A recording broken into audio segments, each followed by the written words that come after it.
I'm Chris Raynor. I've been in the industry for a while, various roles, various positions, anything from R&D, design, engineering, quality. I've done about it all. So, Big Brother is always watching, always watching.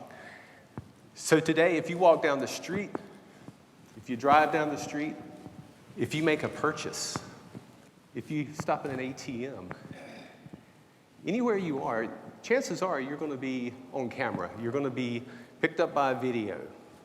Big Brother's always watching. So where are these cameras? So a recent survey from the federal source here that 88% of the cameras are stationary cameras on a fixed location. 80% of the respondents said that 80% of their cameras are in a fixed location monitoring. So they're fixed cameras monitoring a fixed location. How about on vehicles? How many people have cameras on their vehicles that go off and on? Am I the only nerd that does that? Oh, okay. So most of us do. A lot of us do. Civilian, 53%. Department of Defense, 77% of the survey respondents said they have cameras on their vehicles. How about people? Civilian, 44% have cameras on them. The DoD, 75%. Cameras on drones. Civilian, 78%. Or, I'm sorry, 17%. Department of Defense, 78%. So on average, 76% of the federal surveillance cameras are IP. Only 24% are analog. So it's projected that this market will reach $42 billion by 2019. It's a rather large market. IP network video surveillance market is projected to grow at about 25% from 2013 through 2018. Shipments of high-definition closed-circuit cameras are projected to hit over 4 million units in 2014, climbing from just 1 million. So that data is a little dated, but it shows you the incredible growth rate that we're seeing in cameras and their deployment. At DC Airport, they use face recognition to try to capture imposters. This graph represents the growth. You'll see the overall getting up to about 42 billion. And most of that, represented in the blue, is hardware. A big market coming. It's a big market now. It's growing. It's going to continue. Why? So why are we having all these cameras? Why are we deploying these cameras? Obviously, the world's not as safe as it used to be, right? Increased terrorist activity, and crime and violence prevention, the Internet of Things. So you see a picture on the screen there. It's great that I can take my little smartphone here and close my garage door, right? But it's even better that I can pull up on video and see that I have closed my garage door, that my front door is actually closed. I can stand here today, open that up and see my garage door, and I can see my front door. So that's a pretty neat thing to be able to do. It gives you a peace of mind when you're able to see, not only know that you hit the button and you've locked your doors and you've closed your garage, but you can actually see that on camera. Video motion detection can control the lights, and it sends alerts. New applications are coming. So if you're an outdoors guy, kind of like I am, can you imagine you walk into Cabela's? There's a camera there. You see it, it sees you. And from that, it recognizes your face. Okay, we know this guy, he likes hunting. Chances are he's going back to the outdoors section. He's going to look at camping equipment, or he's going to look at the guns and ammo, that type of thing. So as I'm walking along, and how many have seen those little screens that are turned sideways? And when you walk by them, they come on. So imagine, they know who I am, they know the things that I buy, and now they can target their advertising specifically to me as I walk by. It seems kind of far-fetched, but it's not. Do you ever open up Facebook? Do you ever use Google? You are targeted advertising based off of your hits. The same thing can happen with the deployment of HD cameras. As you walk into a store, they can easily recognize you once they have you in the database, and then tailor that marketing and that campaign straight to you. So what is enabling this increase advances in facial recognition technology. So this is an actual scenario that we, in a university that we were working with. They had a shooting event, and in paraphrasing what they told us there, in minutes after the shooting, they identified where the shots occurred from the audio alert on the cameras. From that, they were able to tag the suspect. They knew where he was, where he went, and able to relay that to the officers. And within 30 minutes, they had apprehended the suspect. All of this was not boots on the ground. This was just simply following their cameras. They had a facial recognition software and hardware already installed that cost them $6,000. That's all. How cheap, right? So the barrier to entry there, the price is coming down. All they had to do was they had the guy in the database. The database was running on their server. Software recognized him, tracked him right down. Here he is. This is his last known position. Police were deployed. Okay, so old technology, right? We've had security cameras around for a long time. What's the big deal now? Well, this is an old analog, pictures from an old analog system at my buddy's house, monitoring his front door. And as you can see, we have a nice young man that decided it would be a great trick to play if he had some extra eggs. So he did, in fact, deploy his plot. And because he was caught on camera, my buddy was able to recognize the kid, talk to his parents, and resolve the issue so it wouldn't reoccur. Now, if you'll notice, let's take away the fact that my buddy knew who this was because he caught him on camera. If I were to ask the authorities to come and catch this guy based off of my images I've captured here, I don't have a very good image there from old analog cameras, do I? There's no way you could identify this guy if you don't already know him. The new IP cameras with the higher resolution, you could actually get a good picture of this guy. And if you have the facial recognition and he's in the database, you would be able to quickly identify him. New technology. The currently available 720p and 1080p is much better, both in terms of clarity, but also in the range. So if you notice in the upper left corner here, that's the old CIFs. The next block is VGA. So notice you can see better as you go down and across. But notice the scope as well. So you see there that 960H, that's the highest resolution you can get in analog. The next one is 720, 1080p. When you get to 1080p, you're getting pretty good there. You can tell what's going on. You can see what's going on. You can see who it is. If you know them, it's very easy to identify. In fact, I could probably read the currency that you're laying down in front of the cash register from that camera. So let's take it a little bit farther. Very soon, we're going to have 4K resolution. And the difference from the HD, or the SD to HD to 4K, there you go. It really, 4K quadruples the resolution of the 1080. So think about deployment in cameras now. Everybody wants to do the pan, the tilt, the zoom. It takes a little bit more expensive equipment. It takes mechanical equipment. Well, mechanical things break down. But we want to be able to zoom in on whatever it is, right? Think about a 4K where you've got a stationary camera. It takes its pictures.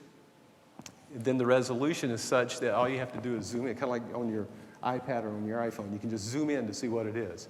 You have enough resolution out of a 4K camera that you will be able to just zoom it in.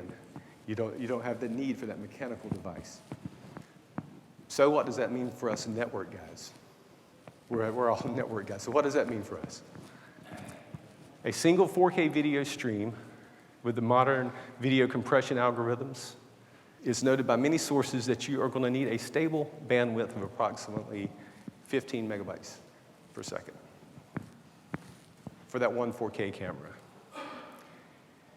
A fun note to think about here is that a 15 megabyte residential service, in order to have a steady state, steady stream 15 megabytes, you're going to need about a 50 megabyte service. Then think about other things. Say I have another camera. Say I have a couple of smart TVs, and my daughter's in there, and she's doing her text, and she's downloading Netflix. You're going to have a lot of bandwidth here, right? In fact, I was video conferencing with some customers last week, and my video keeps crashing. Luckily, I'm a little bit old school, so I had my cell phone on with my earpiece in, and I'm talking to them via my cell phone and video conferencing, and my video keeps crashing. It'd crash, and it would crash. So we finally wrapped up the call. I'm pretty frustrated with my service. So I go downstairs, and I get on my computer, and I ping to see what my speed was. Now, keep in mind, I'm paying dearly for 20 megabyte per second service. When I pinged it, I would get 8 or 10 or 6 or 8. I'm a typical consumer. I'm pretty pissed at this point. So I call my service provider up. I say, okay, why am I buying a 20 megabyte service and I'm only getting 8 or 10? And I've had this service from this provider about 3 years. And she cuts off the phone. She comes back. She says, okay, so your wireless is out of date, and so is your IP address. It needs some updating. I'm going to do that right now. And oh, by the way, we quit charging for the wireless side of the router service about a year ago. So your bill's going to go down by about 15 bucks. She sends the updates. All is said and done. It took about 5 minutes.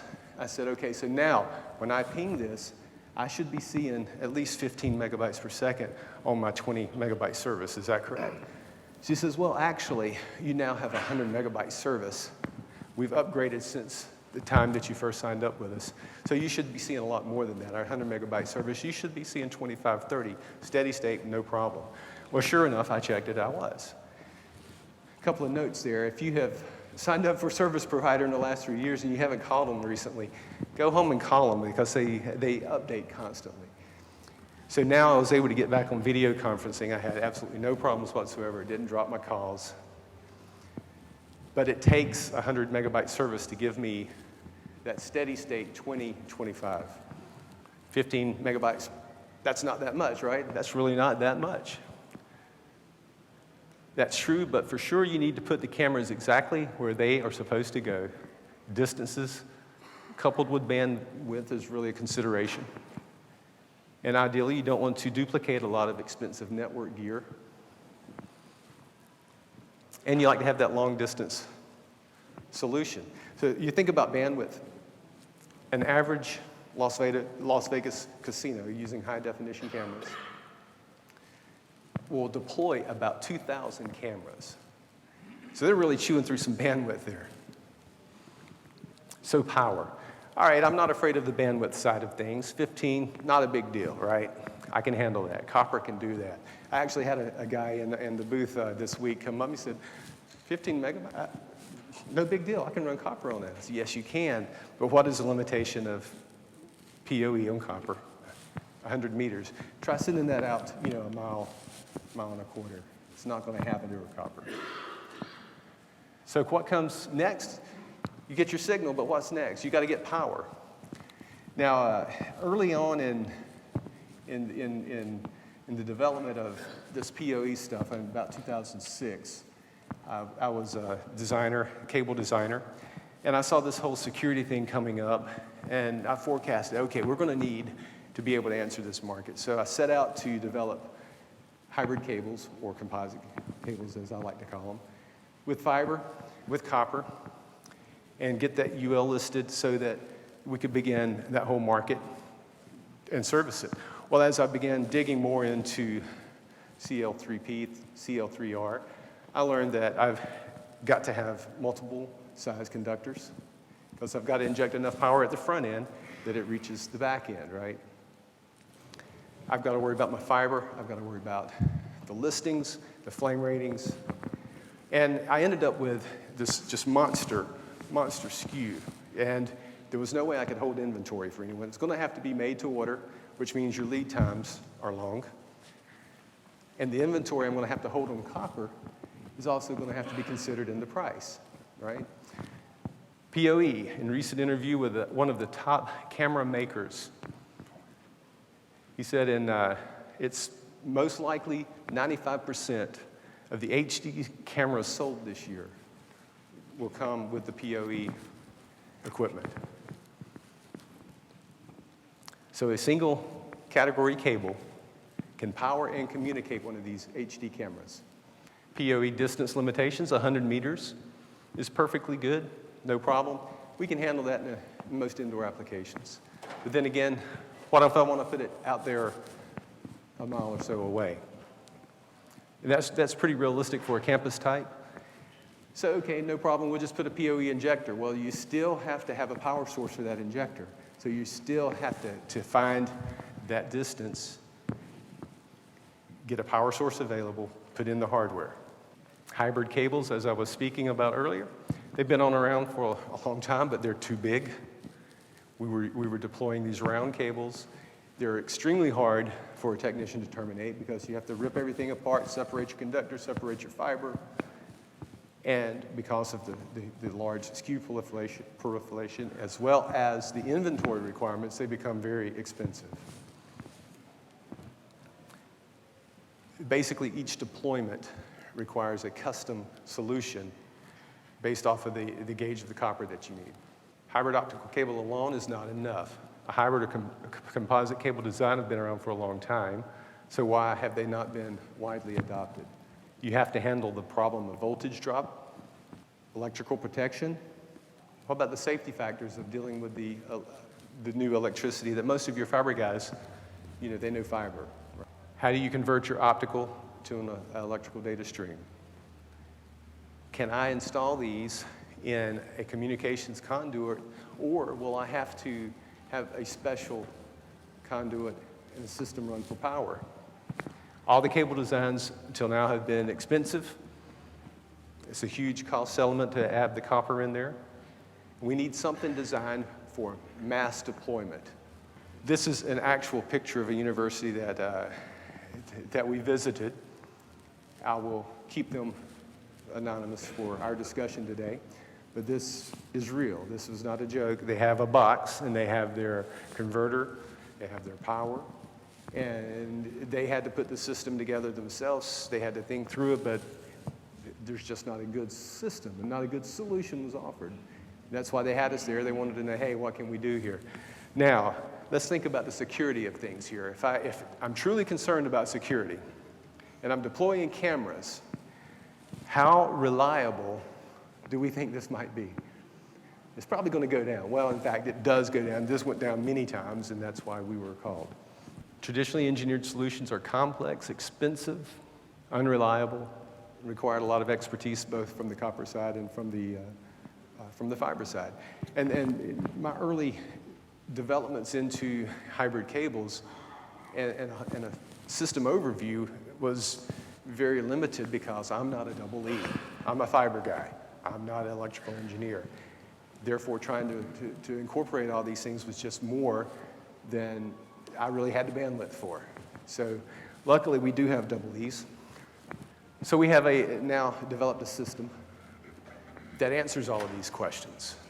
It's a complete rack to device, head in to point of use solution. It powers and communicates the device, such as an HD camera, but it's not limited to just an HD camera. Our talk today is on HD cameras, but anywhere you need a signal and power, it works. It can be a Wi-Fi hotspot, small cell, ONT. And the goal is to have a hybrid copper fiber system that installs like a long extension cord. The elements are an extender, a cable, and a power supply. The first part of this system is the cable here. And this cable was designed to be an easy peel, very much like a flat drop that everyone's used to deploying. The good thing about it is it's much more flexible than a flat drop. It's available with 1 to 12 fibers, 12 or 16 gauge copper, so there's not the big SKU proliferation. Single modular design for easy peel, no special tools needed. This is one of the things that I found that technicians really like. So they have their fiber tool belt, they have their copper tool belt. Well, a single stripper that will handle either a 12 or a 16 will strip both the fiber and the copper on this cable. No need for separate tools. Utilizes globally existing, proven, inexpensive FTTH-style flat cable hardware. The cable is available in outdoor, riser, low smoke, zero howl, indoor, outdoor. Contains a ridge on one side for polarity. PoE extender. So you got to have something on the point of use, right? And this is the design. Power management, it eliminates the need for electrical system design by automatically, and this is the big thing, this is the part that the nut that I couldn't crack because I'm not a double E until we actually came out with this design. It automatically corrects for the voltage drop over distance. You don't have to figure this out anymore. You don't have to look at the charts and say, I'm going this far, I need this much voltage. It's more of a plug and play. You put it together, it takes care of itself. Optical signal and power is then converted to an RJ45 PoE or PoE Plus compliant jack. That's all great, but you got copper over cable, you're running a long ways. How about electrical protection? There are 3 levels of electrical protection included in the PoE, a GDT, MOV, and a TVS. It's in a nice environmentally compliant sealed box that's IP67 rated. Media conversion, power management, and there's a couple of different brackets that come with it for mounting possibilities to a pole or to a wall. Inside of it, you have your media converter, circuit protection, power management, an SFP that you can configure for whatever your application needs are. And then, of course, your PoE Plus output. On the head end, we have a combiner panel that you can splice in your fiber, bring in your copper, block it. You have on the output at the front are fiber adapters and a power block. So a system overview, you start in the head end, whether that's a closet or a room. You go to your combiner panel, you deploy your cable out to where it's needed. And that's the big thing, to where it's needed. In many cases when you're deploying cameras, you are having to have electrical contractors come in and gain you power at that point of use, right? When I first started doing cameras as the engineering manager, I wanted to deploy cameras throughout the factory so we could see how things are going. Are things safe? Is there things that we need to improve on? So I called up our local security guy and said, okay, I need to come in and I need you to come in, deploy some cameras for me, give me a quote on this and let's see what it takes to get it done. He comes in, surveys the site, gives me a quote of about $30,000. I'm like, okay, that's not too bad. You've got everything covered with a camera. You've got the hardware up front. That's great. When can you have this done? He says, well, as soon as you have all of the power drops at the locations on the schematic, then call me and I'll come back and install it. Okay, so let me get InServ on the line. How about coming out and tell me what it's going to cost to put this power in? I come out and I had another $20,000 quote to get the power where it needed to be. And one of the other things about this system here is it's a Class 2 compliant system. So you and I could hook this up. It's low voltage. So a case study. What about the cost? Usually when you simplify things, there's an associated cost, right? Jade Communications asked us to work with them on a golf course implementation where they needed 36 fibers or 36 HD cameras deployed onto their campus. Their traditional means of running long-distance AC power, separate fiber optic cables to each camera, materials, everything needed there, $616,000. The labor to put all that in, $365,000 for a total of $981,000 to get 36 cameras out on the golf course. Utilizing our power fiber cable system and doing an apples-to-apples installation, which means conduits, trenching, everything that was needed to get the cable there. We were able to save them about $140,000 or 15% roughly cost savings using apples to apples. And I say apples to apples because we wanted to make a fair comparison, but in fact, many of the places that they wanted our cable, we didn't have to trench. We didn't have to have a handhold. So there was a lot more savings that could have occurred, but we wanted a head-to-head, apples-to-apples comparison. Benefits: 30x the distance of PoE, reduce the landlord and utility negotiations. So if you're deploying this in a city environment and you're wanting to take your cable across and then install your camera somewhere on property that's not yours, there's the negotiation side of it, especially when it comes to the electricity that's needed. They're going to want to put a meter there, charge you for the meter, charge you for the electricity. With this system, you're running your electricity through the cable. Eliminate local power source. Carrier-grade electrical protection. Centrally located UPS. So your UPS can actually power your cameras remotely from the closet. Low voltage, class 2 compliant. It greatly speeds up the planning by eliminating the DC electrical calculations for voltage drop. Again, you don't have to do that anymore. You plug it in, and it works. The power supply handles up to 32 devices on one power supply. And it allows placing devices exactly where you need to maximize your security level. That is all. Thank you very much for attending today. A lot of hardliners here to the last day. I appreciate your time.